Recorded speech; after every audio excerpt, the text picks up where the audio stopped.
ஐயா வணக்கம். வணக்கம். சொல்லுங்க. ஐயா அன்பும் மகிழும் சேனல் மூலியமாக உங்களுடைய நிகழ்ச்சிகள் நெறைய பார்த்துக் கொண்டிருக்கிறேன்ங்கய்யா. ஆமாங்க. இந்த வெரி தீப ஹேப்பி திருநாளை பத்தி கொஞ்சம் சொல்லுங்கய்யா. Very happy. நல்ல ஒரு அ விளக்கம் கேட்டிருக்கிறீங்க. ரொம்ப மகிழ்ச்சி.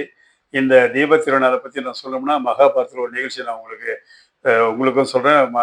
நேயர்களும் சொல்ல கடமை பட்டுருக்கேன். அதாவது இந்த பக்கம் கௌரவர்கள், இந்த பக்கம் பாண்டவர்கள்.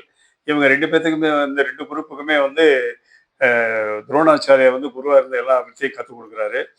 திருதராஷ்டிரன் கௌரவருடைய அப்பா இல்லையா? அவர் நம்ம குழந்தைங்களுக்கு நம்ம பிள்ளைக்கு ஒரு சரியா சொல்லி தரலன்னு சொல்லி ஒரு சந்தேகத்த கிளப்பும்போது, துரோணாச்சாரியார் என்ன செய்றாரு, ஐயா ஒரு சோதனை மூலியமா இது பண்ணலான்னு சொல்லிட்டு, 2 தரப்புக்குமே 5, 5 பொற்காசுகள், அதாவது அந்த காலத்துல பொன் அப்படின்னு சொல்லுவாங்க. அல்லது பொற்காசுகள் எடுத்துக்கலாம்.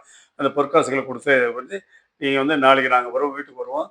வீடு நெறஞ்சா இந்த பொற்காசுகள எடுத்துட்டு போய் வீடு நெறைய நீங்க நெறஞ்சிருக்கணும்.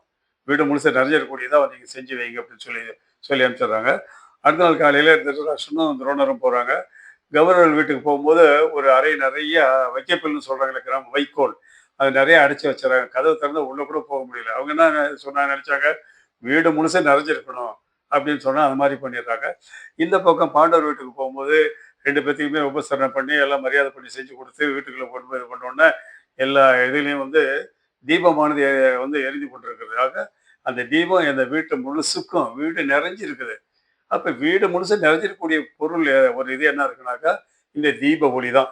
ஆக நம்ம வீட்லயே லைட் போட்டா இருட்டு நீக்குது இல்லையா? அது போல தான் இந்த தீபமானது இருளை நீக்குகிறது. அப்ப இந்த கார்த்திகை தீபத்தினுடைய ஒரு கருத்து எப்படின்னா, எப்படி இருளை நீக்கி ஒளியை தருதோ, அதுபோல நம் மக்களுக்கு ஏற்படக்கூடிய கஷ்டங்களையும், துன்பங்களையும் நீக்கி என்ன செய்கிறது?